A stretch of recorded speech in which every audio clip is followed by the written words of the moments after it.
Welcome to the Herbalist Path, a podcast that's all about helping herbalism spread like wildflowers.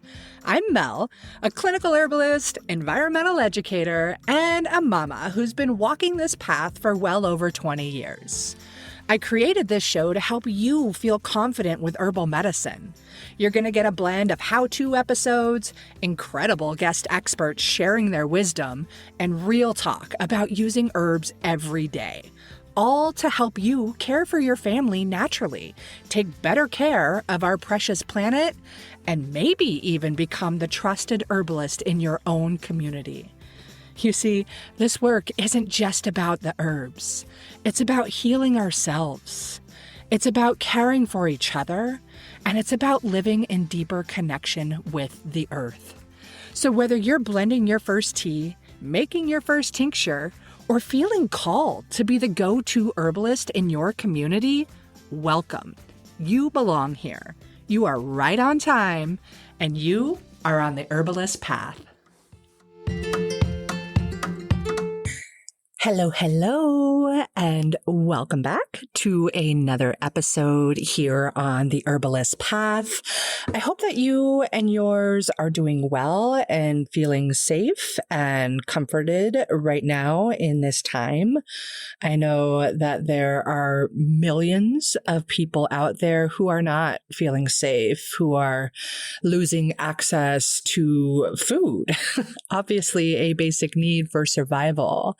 There are people watching healthcare costs and insurance premiums skyrocket to levels that are absolutely mind-blowing to me, that anyone could even think that this is anywhere near okay, especially as we, or me, myself, and I don't know where you are, but I live in the United States, and we are said to be one of the leaders of the world, but we can't provide healthcare for our people. And it's sad and it's scary and it's heartbreaking. And in that same vein, what I am seeing is the way that communities are coming together in the most beautiful and empowering ways to help one another, no matter what, quote, side that a person is on. And that's kind of what I wanted to share with you in this episode, because as an herbalist, all I can think of is like, how can I help my community? And we are herbalists. There are so many ways that we can help our communities. I'm seeing food drives happen all over in my small, intimate community and beyond. I'm seeing restaurants and coffee shops raising money for food banks. I'm seeing restaurants offer free food to people that are losing their food benefits, and seeing how powerful the unity of community that's rather poetic. The unity of community is, it's really beautiful. And, you know, the food piece is really awakening a lot of people. But again, back to being an herbalist and how we can help and how we can make a difference in a time when medical care is becoming 100% unaffordable and unobtainable to people. It's going to cause more and more people to turn to herbal medicine, which is beautiful. And if you think about it, like, forevermore, I'm actually recording this on Samhain and Halloween, for those of you that don't know. And it's rather ironic, right? Because we think of the witches during this time. And if you really look back into history, it was the midwives, the healers, the grandmothers with gardens full of medicine that were keeping people well in their place and their time. And quite frankly, they were the rebels. They were rebels by caring. How messed up is that? Rebels by caring. And these were women.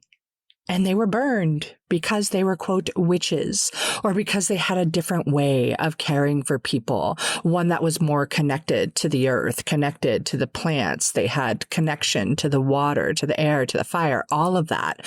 And they had compassion. They had skills. They had empathy. And they rose up in times of need. That is us. We are that lineage of healers today, right now. So whether, you're a wise woman, whether they were root doctors or folk healers or whatever it may have been, or whatever you may resonate as, there's so much that we can do. I'm getting kind of babbly because there's a lot of thoughts and feelings and emotions going into what is happening in our world today. But what I really want to do is just take some time and just talk about different ways that we can show up for our communities also as herbalists, not just for providing food, but how can we make a difference? Obviously, we're not here to replace doctors. We can't fix the healthcare system overnight. This is not what this episode is about. But what we can do is really, really strengthen the web of care that is happening between all of us, whether that's through sipping a cup of tea with a neighbor, taking somebody on an herb walk, or just doing something kind, offering some type of herbal remedy that you have to a stranger in need or a neighbor in need, right? So yeah, that's kind of what I want to do here is offer some ideas to you if you are up for it. If this is something you think is helpful for another herbalist friend of yours, that would be rad. Please share it with them because there is so much that we can do when we come together and when we share our wisdom and our knowledge. And it's really, really beautiful. So some ideas as we go into it. You may have guessed, but I love teaching herbalism. I find it to be incredibly empowering. It's a lot of fun for me. Every time I teach something, I am learning too, and that's really, really exciting. So there's a lot of ways that you can show up in your community and teach people about herbal medicine. You can do free or donation-based workshops. I'm not saying you don't deserve to be paid for your work. You definitely do, because how can you sustain yourself in your life and your practice as an herbalist if you're not receiving the compensation in this world where it requires money to live? But you could take kids out, like go to your local public school and do an after school program. Teach your kids about the local plants in the parks or even in the schoolyard. There's so many of them. And those kids are so thirsty for the knowledge. They're going to remember that and get that connection that, oh my gosh, these plants are more than just weeds. They are actual medicine that can help me and my family, right? It's pretty cool. I am about to do an herb walk in my community with a group of women, and I'm really excited about it.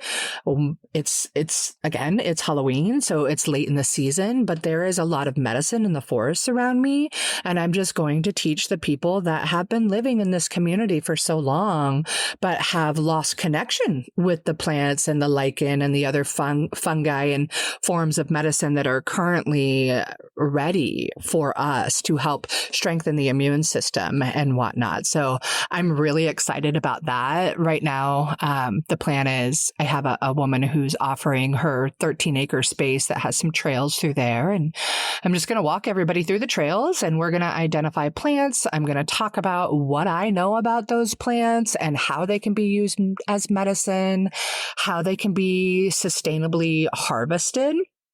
And then we'll likely gather just enough for us to go up and have some collective medicine making sessions together. And I'll teach them how to make the remedies and what we're making and why we're making them. If I didn't mention it already, we're definitely going to be talking about sustainable harvesting because I think that is a very big deal.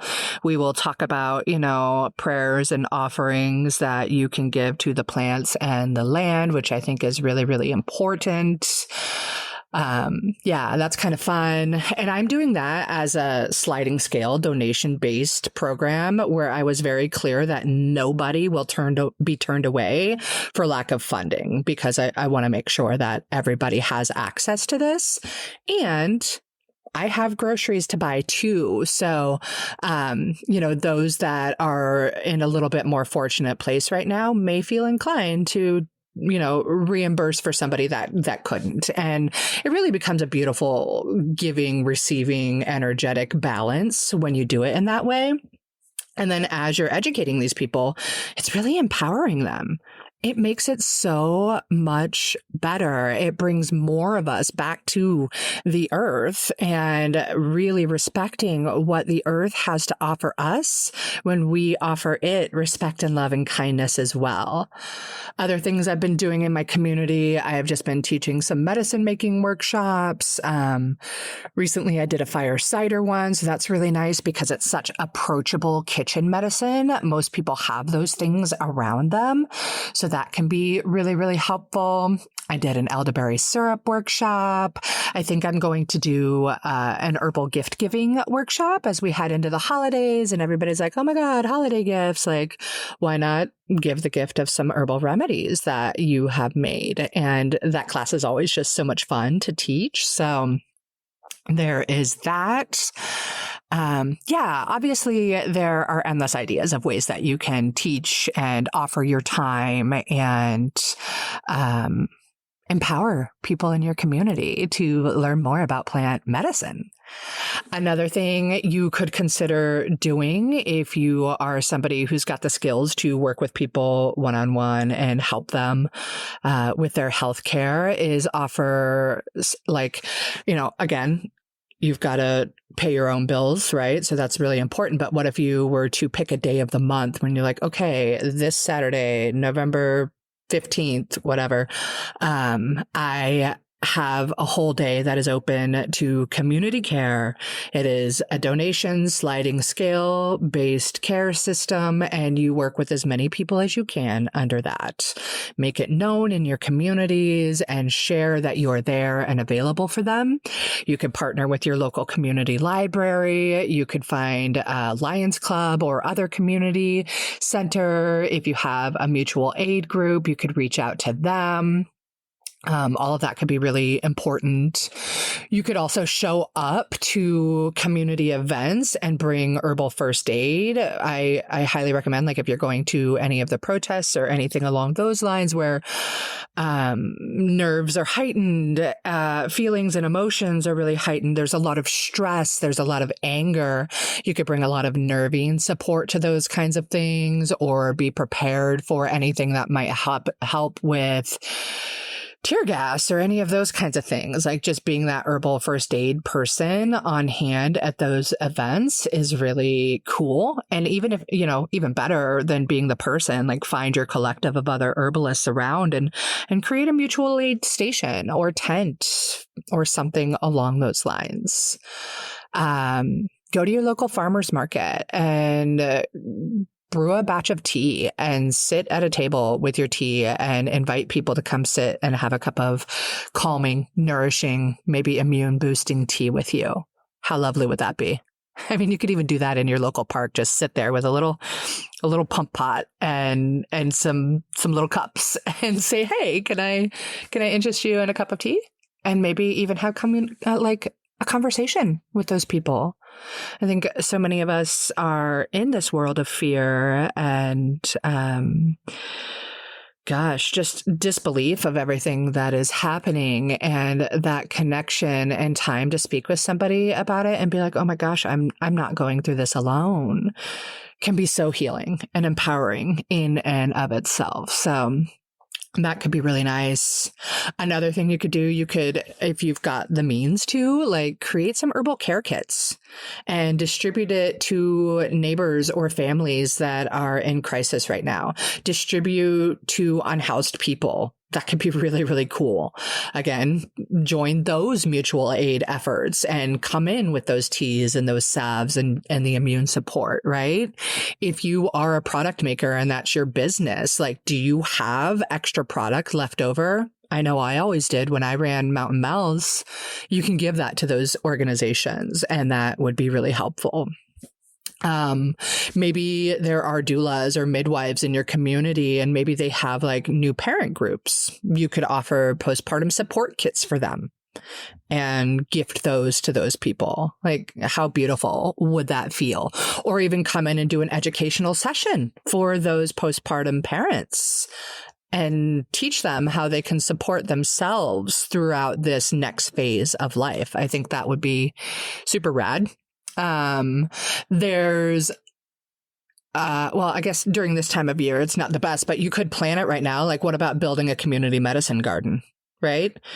Organize community planting days, decide on what to grow right now, find your local herbalist or seed grower or farmer or whoever, and find the herbs that grow easily and are super beneficial and multi-purpose for people. So I would definitely be planting things like lemon balm or chamomile, calendula, making it stuff that is easy and generally regarded as safe and could also be really abundant, and make it accessible to everybody so people can just go harvest freely if necessary.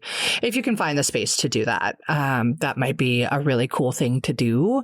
I've been trying to find the time to work with my daughter's school more and get a community, or not a community, but an educational garden going for those kids where we do grow food and medicine.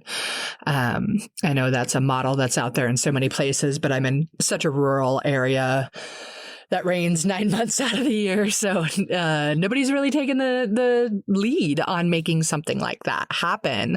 But then it becomes a really great educational space too, where you get to teach people what they're growing and how they're using it and why, right? And this also ties into the food security piece, because so many of those medicinal herbs are food. So many of those foods are medicinal.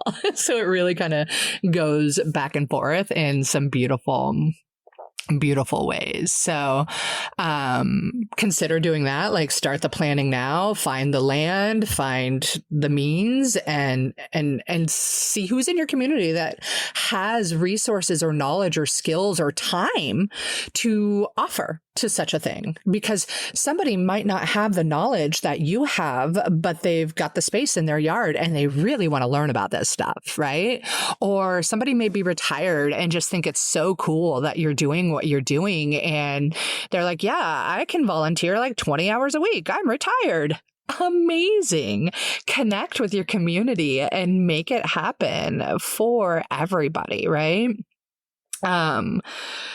The foraging piece, I think, is a really, really nice thing, like sharing plant identification and knowledge and skills. But I do, I think I talk about this a lot on this podcast, but I think it's really, really important to iterate the sustainable harvesting ethics, making sure that people are not harvesting too much. I know when I first started wild crafting, it was like, don't take more than a quarter of a stand. But I feel like with the growth and interest in herbal medicine and wild crafting, we should be cutting that down to like, don't take more than a tenth of a stand. Because if you go take a quarter and then the next Mary Jane goes down there and it's like, oh, look at these elderberries, and they take a quarter, like obviously that's going to add up really, really quickly. And it is about reciprocity here. It's not just take, which I think, unfortunately, in the last 150, 200 years of humanity, we've been very much turned into a take society, but we need some balance here. So making sure that is a thing, making sure that they understand the importance of 100% proper plant identification. I can't tell you how many times I see posts on social media where somebody is so excited and they show this huge harvest of XYZ plant and it's a completely different plant. And they're like bragging about the harvest, but also saying, what do I do with it? Like, why are you gathering so much if you don't even know what to do with it and it's not the right plant? Like, this can become really dangerous because there are plants out there that are easy to misidentify and can be toxic, and nobody needs or wants that. So that can be a big gig. Another thing that you could do in your community, like start some seed saving circles or seed libraries together, or medicinal herb swaps. So maybe you guys have a medicine library. In my neighborhood, I live in a very tiny neighborhood, and we have like a book library. It's just a guy's yard that has a stand and there's books in there. But what if we came together and, I pop in there because I made a bunch of a first aid salve and I pop that there. And somebody else is like, yay, I've got ashwagandha. And somebody's like, I've got all these elderberries I harvested. And they all go into that library, but people just take what they need. They aren't filled with greed. They take what they are going to actually use. That could be a really, really cool way to collaborate with your community and help just help in general. Help your community. What a neat thought, right? Anyways, I think that there's a lot that can be done. I also, again, I think I've mentioned this a time or two, but I do want to iterate this. Like, it is about boundaries. And while, yes, the plants are medicine of the people, your time, your energy, the cost of goods for making products and packaging them, like, it all costs. And so you don't have to give everything away, right? Your time, your skill, your knowledge are all very, very valuable. So if you can just find a little bit of balance in there, that allows you to also take care of you so that you can continue to show up. Because if you are so stressed and struggling and burnt out because you're giving everything away and you can't support yourself mentally, physically, or financially, that becomes a problem. So find a little balance. That's like that. Okay, I've got one day a month or one day a quarter even to do donation-based pay what you can kind of consultations or, classes or whatever it is that you're going to do. So figure out what works for you. All of this is a lot of ideas. You don't have to take all of these ideas. You can just you can just show up with a cup of tea or a salve and just share it with somebody. You can take a walk in your neighborhood and run into a neighbor and be like, oh, by the way, did you know that this plant does XYZ? This is the way that we make herbalism spread like wildflowers. This is the way that we show up and help and contribute to the community and the vast majority of humanity. And that is beautiful. That is beautiful, beautiful, beautiful. Okay, I know I'm a little bit ranty and rambly on this episode, but I hope that is inspiring you in some way, shape, or form and making you want to get out there and help more, to use your knowledge and your skills. And you don't have to be an expert. You don't have to be a clinical herbalist like I am. You could just be making that calendula salve and be like, cool, I'm making calendula salve. And I know that's going to help with this person's burn right now, right? That's huge. You can know that linden leaves are so calming and soothing to the nerves, and you make a linden leaf tea for your community. Like, that's great. That's great. And if you are like, oh my gosh, this is really cool, and I totally want to do this, and I've been doing it for a while, but I really want to get to that next level of confidence, and instead of just helping with a calendula salve for somebody's rash, that's really cool and like helps that rash go away in the moment. But then it comes back 6 months later. Like, if you want to get to that point where you're like, let me help you heal from the inside out. That's what we are learning about in the Community Herbalist Certification Program. So a little bit more in depth with herbal medicine. When I say a little bit, I mean a lot, but don't be scared. Anyways, if that's something that really you are feeling called to, I invite you to check out my Community Herbalist Certification Program. We are in the midst of doing some really exciting new things and bringing in more fabulous teachers that I can't wait to share with the world. Easy breezy to do. I'll link to it in the show notes. Also, I am going to put together a guide. I'm in the middle of it at the time of recording this, a guide on how you can help in your community. And it may be a little less rambly. It may be more streamlined. So as soon as I have that guide up, I will put it in the show notes of this podcast as well. And I encourage you to share it far and far and wide, so we can make herbalism spread like wildflowers. I think I'm going to stop this episode now because clearly I'm excessively rambly. So thank you for taking the time to listen. If this is helpful or inspiring, I would love to hear from you. I would love for you to reach out to me on Instagram or TikTok or email. You can find me at the Herbalist Path. I would love to hear what you're doing to show up for your community right now. And if you have ideas that I didn't talk about in here, share. I'm pretty sure I missed a few. So I'd love to hear from you. All right. Thank you so much and have yourself a wonderful, wonderful day. Thank you so much for joining me on this episode of The Herbalist Path. If you're loving this journey and learning all about the various aspects of herbal medicine, be sure to follow and review the show. It helps more people find their own path with herbal medicine. And if you have a friend or know a mama or another budding herbalist who could use this kind of support, please share this episode with them. And that way, we can keep making herbalism spread like wildflowers. And a gentle reminder, nothing shared on this podcast is intended to diagnose, treat, or cure any disease. All the information is for educational purposes only. And yeah, we throw in some entertainment too. But what it is not is a substitute for personalized care from a qualified health practitioner. Always do your own research. Listen to your body. And when needed, partner with a trusted professional who honors both your intuition and your health. Until next time, take care, stay curious, and keep walking down the herbalist path.